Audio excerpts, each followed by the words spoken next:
Steven Spielberg's Always is one of those movies where I can absolutely appreciate the craftsmanship behind it, but emotionally, it just doesn't fully click with me the way Spielberg's best films do. It's not bad at all. In fact, there's a lot of it that's genuinely charming and heartfelt.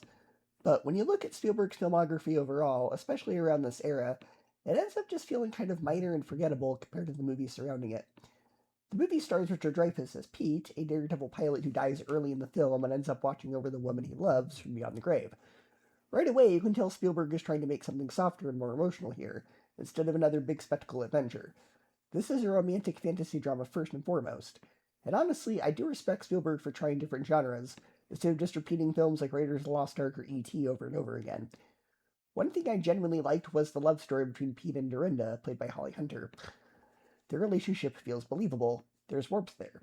Spielberg is really good at capturing little human moments. The way characters look at each other, their small conversations, the quiet emotional beats, and that stuff works here.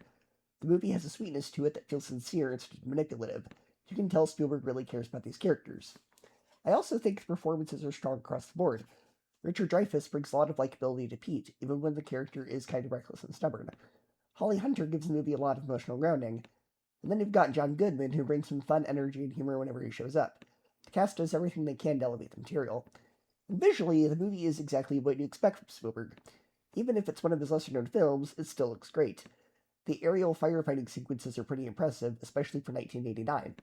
Spielberg has always had an incredible sense of visual movement and staging, and even though the film isn't an action-heavy movie, there are moments where you remember, oh yeah, this is one of the greatest directors ever. He can make almost anything feel cinematic. But honestly, the biggest issue for me is the movie just isn't that memorable. That's really the best way I could describe it. Nothing is necessarily bad, but very little stands out afterward either.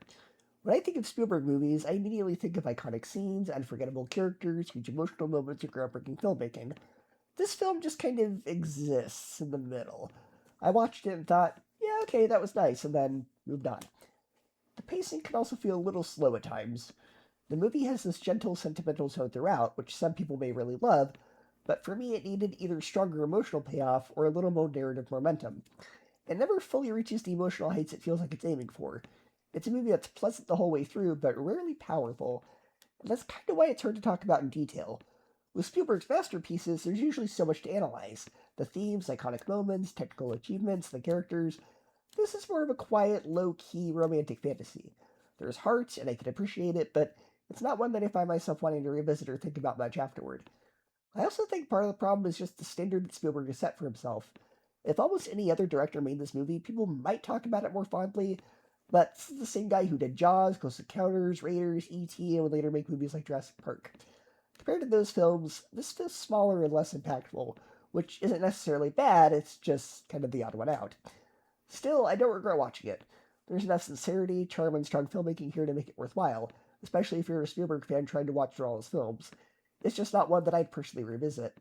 It's sweet, it's well acted, it's technically polished, and occasionally emotionally effective, but it never rises above being just okay for me.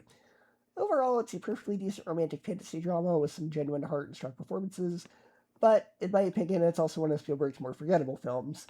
Again, it's not bad by any means, it's just not particularly special compared to the incredible movies that he would later make.